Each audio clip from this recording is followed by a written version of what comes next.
Now here, I start to put a temporary bonding by acrylic tooth attached to the arch wire.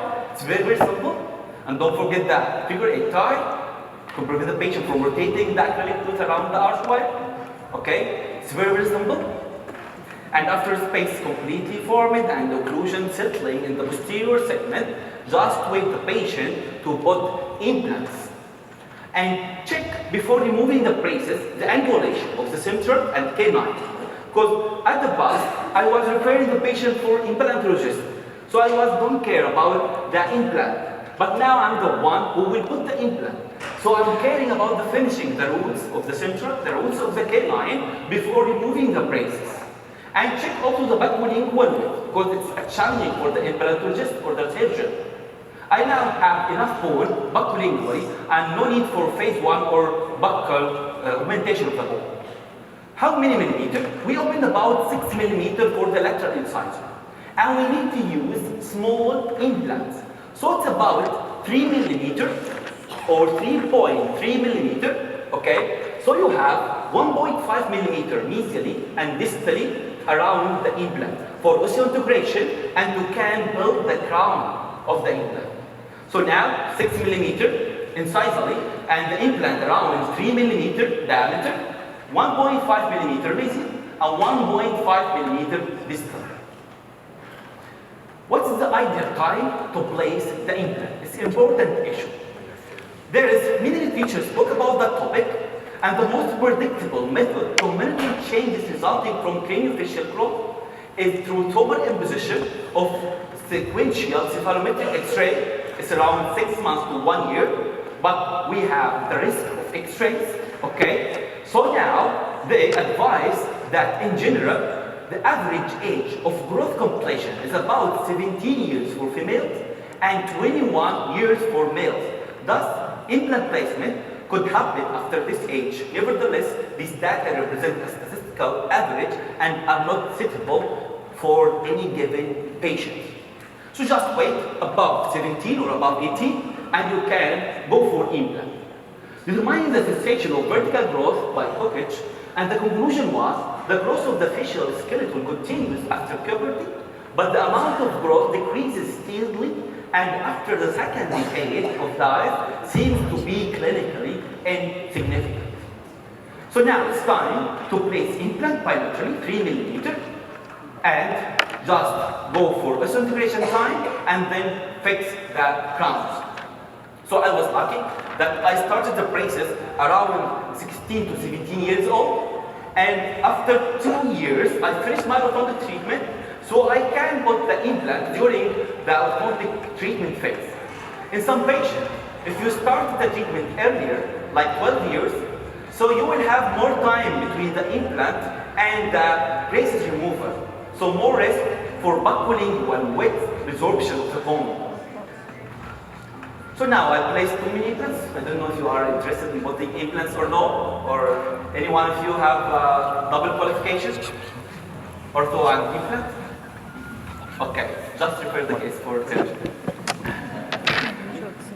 So now we have central incisor, 2 lateral incisors, and we need to do a little bit gingivectomy for the canine and first premolar. So just use this gauge to just predict the mesodistal width with incisor-gingival length of the canine and go for gingivectomy for the canine and first premolar. And finally, the gingival level is high, low, high for the central, lateral, and canine with normal overbite, normal overjet, and angulation of the central incisor.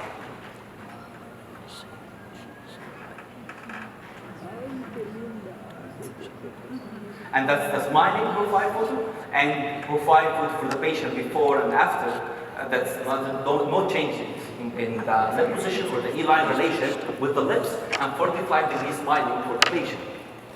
And that's the changes from starting the treatment till finish the treatment. But the problem is, it's long treatment time.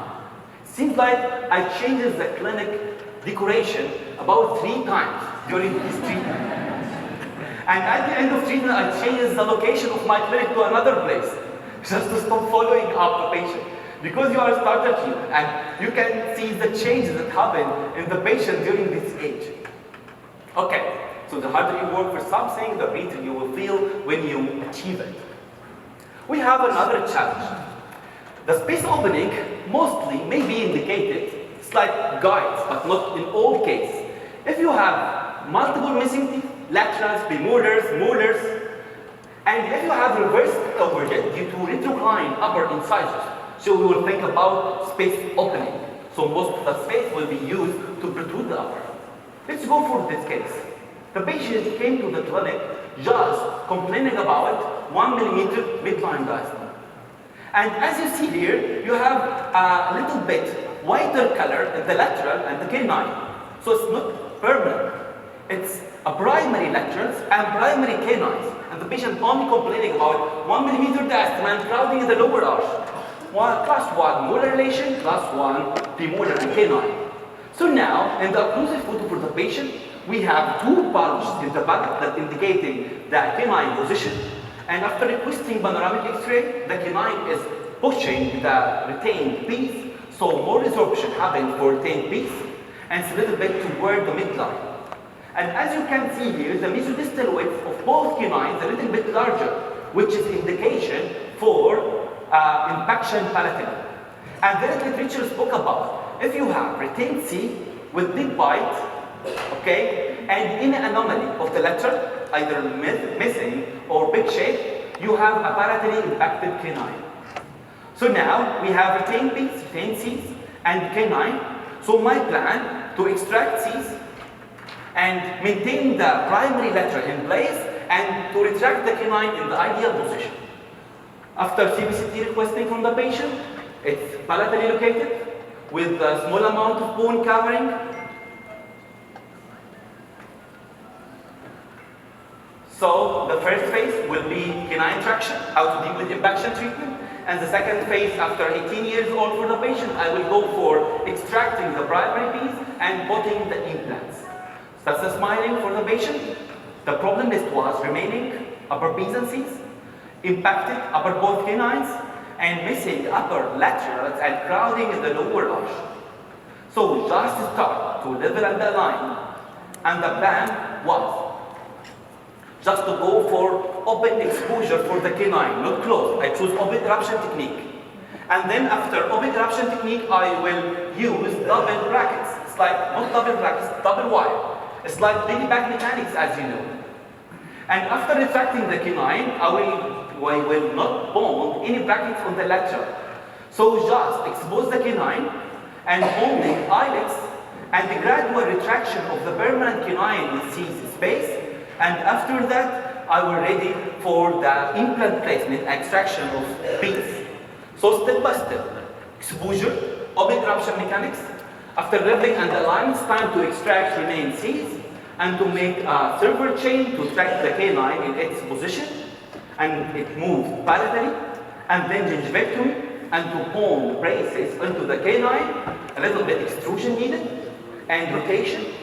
So I return it back to smaller arch wire to engage the bracket completely after eyelid debonding, and now it reached the ideal position.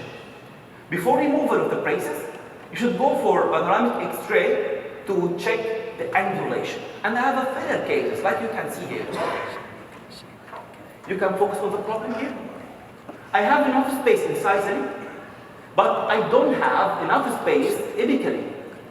And if I will go for implant in that case, the implant will hit the canine root or the central incisor root. So now, how can I correct the angulation of the central incisors and the angulation of the canine so I can put implant? There is wrong angulation for the central and not enough space for the implant apically.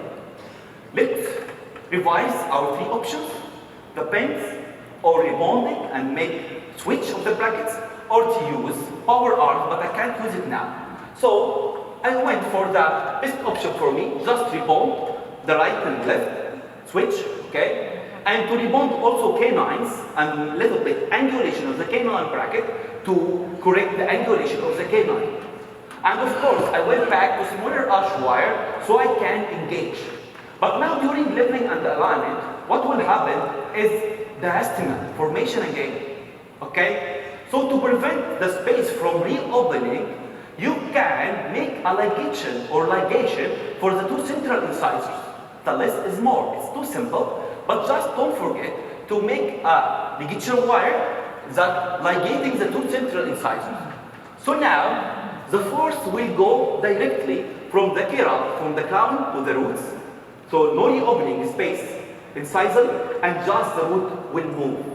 After changing the arch wire again, 3 months later, it seems fine now. We have enough space incisor and also enough space apically. So it's time to go for implant placement, and that before correction of the root angulation, and that after correction of the angulation of the central incisor and canines. So in literature, it said that you consider preserving the alveolar fold by retaining the primary teeth for future placement of implants once growth has ceased. So I left the retained piece in its place till implant time. And after 10 years old, you can go for just extraction of the retained primary lateral, and to cut the remaining piece of the root, and to put the crowns back into the BFR retainer, so the patient can use the retainer during post-integration phase.